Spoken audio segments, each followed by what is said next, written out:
wind spin top looks like this. If your spin top does not look like this might not be the right video for you. Here are other examples of what a spin top you have will look like.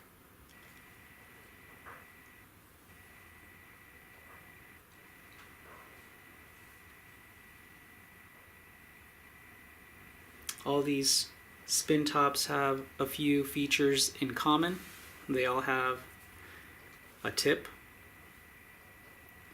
They have a crown in the upper half of the top. That's what they call that little protrusion that sticks out.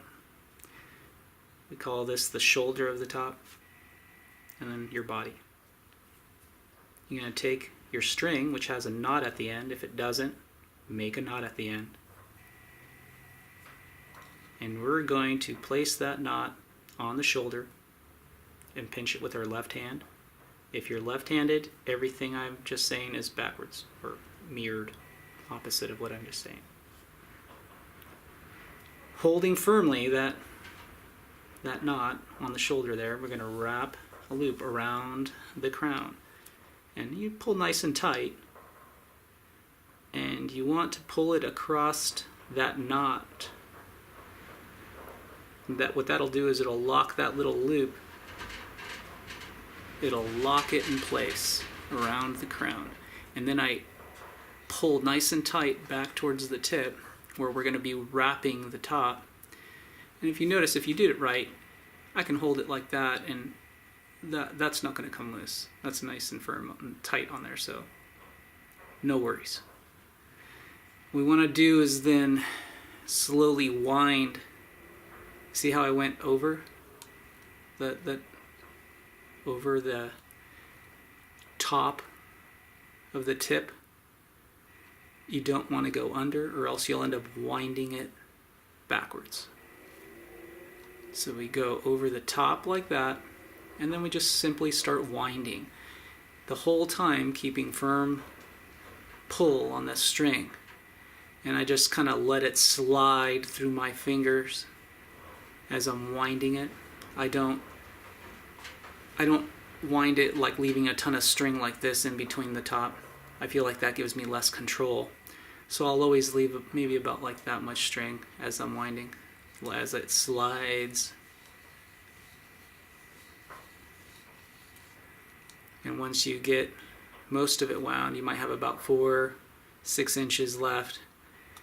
I use that same thumb that I pinched the knot with, and now I'm going to pinch the string. So all that hard work that I just did, it's not going to come undone. And this section right here that we just wound, it feels like nice and tight, like it's not all loose. Like that's what you want to have, a nice firm wind. Now this little section that we have here, we just let it hang, and I like to put the top button in between the middle of my fingers. I guess I do the old live long and prosper, and then I, with the back of the hand, anchor the button with it like that. Right? Do that again. Live long and prosper. Some people like to put it in between the index and middle finger, just like that, same thing. I prefer the middle, between the middle. So whatever feels comfortable for you, do that. Now, finish winding that little bit of string that's left until it's nice and close, like that. Keeping that string tension nice and firm.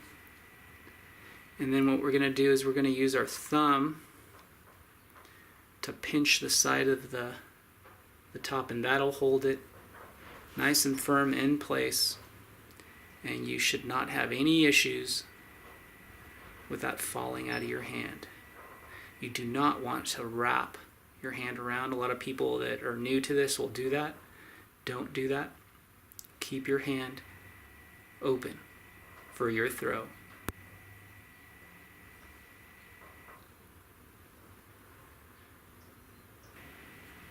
Some tops will come with a little plastic ring, and the way you use this little plastic ring is you'll fish your string through the little eyelet, the little hole that's in the plastic ring, and then I'll tie a knot on the other side, so that way you secure the ring on this end of the string. You still have your button at the other end. What you're going to do is you're going to take the top that came with that little plastic ring and you're going to put that ring around the shoulder. Now that is that wrap of the crown that we did earlier. And then you just wind the top like normal.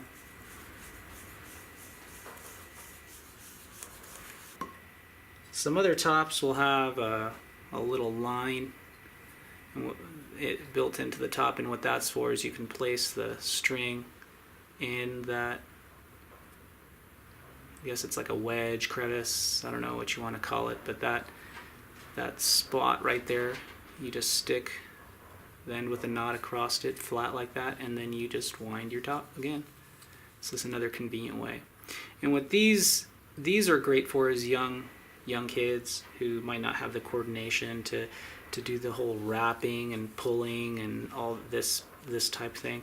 So this makes it easier for them to get started because there's one less thing to think about, right? So anything to get kids throwing, or anybody to get throwing, is good in my book.